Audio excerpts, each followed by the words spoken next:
सभी को जय श्री राम। कर्मकांड बाय कमलेंद्र तिवारी में आप सभी का स्वागत है। आज हम बात करने वाले हैं कि इस बार नवरात्र जो प्रारंभ हो रही है वो इस वर्ष किस तारीख को प्रारंभ हो रही है, किस तारीख को जो है माता जी का आगमन इस धरा पर हो रहा है। तो इस बार जो है ये नवरात्रि का जो पर्व है यह 22 तारीख अर्थात 22 सितंबर सन 2025 दिन सोमवार को नवरात्रि प्रारंभ हो रही है। माता जी का आगमन इस धरा पर हो रहा है। तो सोमवार के दिन इस धरा पर माता जी का आगमन हो रहा है, इसलिए इस बार माता जी का वाहन जो है वह हाथी रहेगा।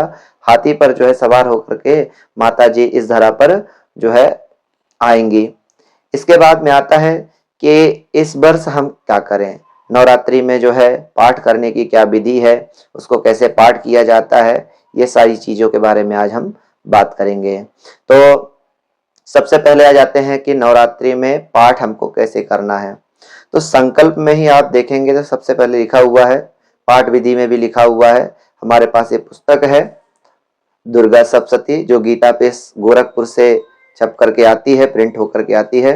तो सबसे पहले हमको आचमन करना है। आचमन करने के बाद में जो है सीधे हाथ से उल्टे हाथ में जल ले लेना है। जल लेने के बाद में अपने ऊपर जल छिड़क करके पवित्री करना है। तो आचमन का मंत्र है ओम ऐं आत्म तत्व सोध्यामि नमः स्वाहा, ओम क्लीं विद्या सोध्यामि नमः स्वाहा, ओम क्लीं शिव तत्सोध्यामि नमः स्वाहा और ओम ऐं ह्रीं क्लीं सर्व तत्सोध्यामि नमः स्वाहा। इस मंत्र को बोल करके हाथ को धो लेना है, प्रक्षालन कर लेना है। फिर हाथ में जल लेना है। जल लेने के बाद में उल्टे हाथ में जल रख लेना है। फिर उनके अपने ऊपर जल छिड़कना है। ओम अपवित्रः पवित्रो वा सर्वावस्थांगतोऽपि वा यह स्मरेत् पुंडरीकाक्षं स बाह्यभ्यंतरः शुचिः। इस प्रकार जो है मंत्र बोल करके जो है हमको अपने ऊपर जल छिड़क करके शुद्धि कर लेना है। शुद्धि करने के बाद में जो है शिखा बंधन वगैरह पुरुष वर्ग कर रहे हैं तो उनको शिखा बंधन कर लेना चाहिए। तो शिखा बांधने का मंत्र है ब्रह्म वाक्य सहस्त्रेण शिववाक्य सतेन च विष्णुर्नाम सहस्त्रेण शिखा ग्रंथि करोम्यहम। शिखा ग्रंथि करने के बाद में जो है हमको जो है तिलक कर लेना चाहिए। तो आप जो है अपनी परंपरा के अनुसार तिलक कर सकते हैं, त्रिपुंड लगा सकते हैं या बीच में बिंदी लगा सकते हैं, चंदन का तिलक लगा सकते हैं। वैसे तो माता जी का पूजन कर रहे हैं तो रोली का उपयोग करना चाहिए। तो रोली का हमको एक गोल तिलक लगा लेना है। तिलक लगाने के बाद में जो है हमको क्या करना है, आसन शुद्धि करना है। तो आसन शुद्धि के लिए विनियोग करना पड़ता है कि ओम पृथ्वीत मंत्रस्य मेरो पृष्ठ ऋषि सतुलम छंद कूर्मो देवता आसने पवित्रीकरणे विनियोगः। बोल मंत्र बोल करके जो है जल को जो है नीचे एक पात्र में छोड़ देना है। फिर आसन पे जल छिड़क लीजिए और एक फूल में गंधाक्षत लगा करके पृथ्वी पर जो है छोड़ दीजिए। ओम समुद्र वसने देवी पर्वत स्तन मंडिते विष्णु पत्नी नमस्तुभ्यम पाद स्पर्श क्षमस्व में। इस मंत्र को बोल करके पृथ्वी माता को गंधाक्षत छोड़ करके प्रणाम कर लीजिए। प्रणाम करने के बाद में एक घी का दीपक या सरसों के तेल का या तिल के तेल का दीपक जो है प्रज्वलित कर लीजिए। दीप प्रज्वलित करने के बाद में दीपक के पास में गंधाक्षत पुष्प छोड़ देंगे और दीपक देवता को प्रणाम कर लेंगे। क्यों? केवल दीपक जो है कर्म साक्षी होता है, तो कर्म साक्षी जो का होना हमारे लिए आवश्यक होता है। फिर दीप प्रज्वलित करने के बाद में जो है बात आती है आगे। तो उसमें सबसे पहले जो पुस्तक है उसका हमको पूजन करना चाहिए। ध्यान रखें कि पुस्तक को जमीन में रख करके पाठ नहीं करना है, हाथ में रख करके पाठ नहीं करना है। उसके लिए रहल आता है तो या तो रहल का उपयोग करें या फिर एक पटा ले लीजिए, पटे के ऊपर कपड़ा बिछा लीजिए, उसके ऊपर जो है पुस्तक को रखें। जमीन पर पुस्तक रख करके धरती पर रख करके पूजन नहीं करना है या पाठ नहीं करना है। इसके बाद में आगे क्या करना है, तो उसके बाद में फिर हमको पुस्तक का पूजन करना है। तो उसके लिए मंत्र है, एक फूल में सब गंधाक्षत लगा लीजिए। फिर ओम नमो देव्यै महादेव्यै शिवायै सततम नमः, नमः प्रकृत्यै भद्रायै नियताः प्रणताः स्मताम। इस प्रकार मंत्र बोल करके गंधाक्षर जो है पृथ्वी पुस्तक पर छोड़ देंगे और प्रणाम कर लेंगे। ओम वीणा पुस्तक धारिण्यै नमो नमः। फिर इसके बाद में जो है हमको भैरव भगवान से आज्ञा प्राप्त करना चाहिए। ओम तीक्ष्णदंष्ट महाकाय कल्पांत देहनोपमा भैरव देवाय नमस्तुभ्यं मरुज्ञां ददाति मर्हसि। इस प्रकार मंत्र बोल करके भैरव भगवान को प्रणाम कर लेना है, उनसे जो है पाठ करने की आज्ञा मांग लेनी चाहिए। फिर जो है भगवान शिव जी को भी प्रणाम कर लें। ओम विशुद्ध ज्ञान देहाय त्रिवेदी दिव्य चक्षुषे श्रेय प्राप्त निमित्ताय नमः सोमार्थधारिणे। इस प्रकार भगवान शिव को भी प्रणाम कर लेना चाहिए। प्रणाम करने के बाद में फिर हमको यहाँ से पाठ अब प्रारंभ करना है। तो पाठ प्रारंभ करने के लिए सबसे पहले संकल्प लेना है।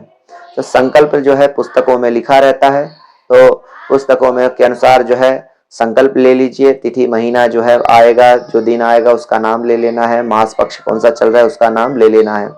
और इसके बाद में फिर हमको शापोद्धार करना है। क्यों? क्योंकि सभी मंत्र जो है कीलित है कलयुग में, इसलिए हमको शापोद्धार का पाठ करना है। शापोद्धार करने के बाद में फिर हमको कवच का पाठ करना है। कवच का पाठ करने के बाद में फिर अर्गला स्तोत्र का पाठ करना है। अर्गला स्तोत्र का पाठ करने के बाद में जो है फिर कीलक का पाठ करना है। और कीलक का पाठ करने के बाद में सिद्ध कुंजिका स्तोत्र का पाठ करना है। सिद्ध कुंजिका पाठ करने के बाद में हमको दुर्गा देवी अथर शीर्ष वगैरह इसका पाठ करना है। नरवाण मंत्र जो लिखा हुआ है न्यास वगैरह करके उसका हमको जप करना है। नरवाण करने के बाद में फिर हमको जो है एक माला जप करना है। जप करने के बाद में फिर यहाँ से हमको दुर्गा सप्तशती का पाठ प्रारंभ करना है। तो आप 1 से लेकर के 13 अध्याय तक हमको जो है यहाँ पे पाठ करना चाहिए। फिर इसके बाद में पुनः वापस नवार्ण मंत्र का जप करना है। करने के बाद में जो है हमको यहाँ पे देवी सूक्त रात्रि सूक्त का पाठ करना है।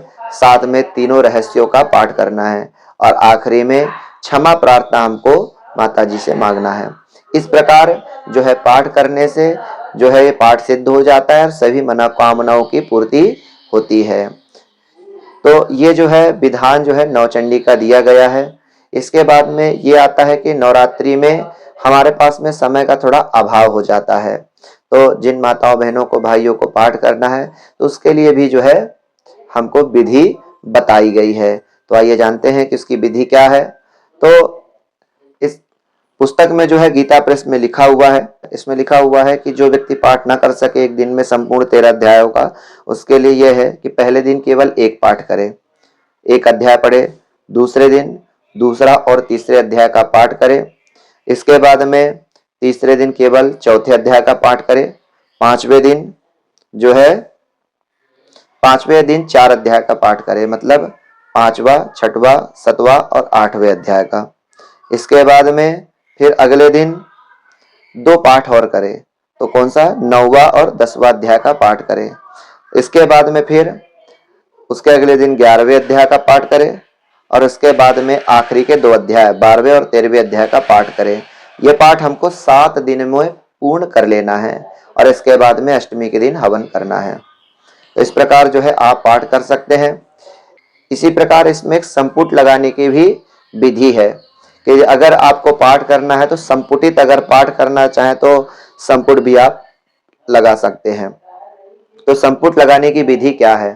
तो जो अध्याय होता है, अध्याय में ध्यान मंत्र होता है। ध्यान के बाद में जो प्रत्येक मंत्र होते हैं उस मंत्र के आगे और उस मंत्र के पीछे दोनों तरफ हमको संपुट लगाना चाहिए और संपुट लगा करके जो है दुर्गा सप्तशती का पाठ कर सकते हैं। इस प्रकार पाठ करने से हमारी सभी मन की इच्छाओं मनोकामनाओं की पूर्ति हो जाती है।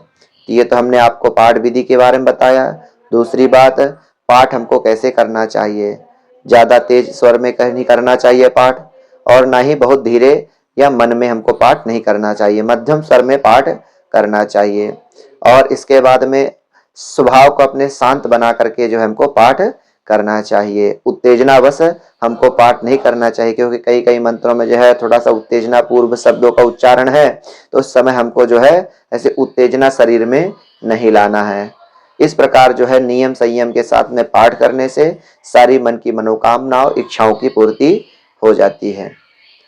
यदि वीडियो आपको अच्छा लगा हो तो इसको आप शेयर कर सकते हैं, ताकि अधिक से अधिक लोगों को जानकारी प्राप्त हो सके।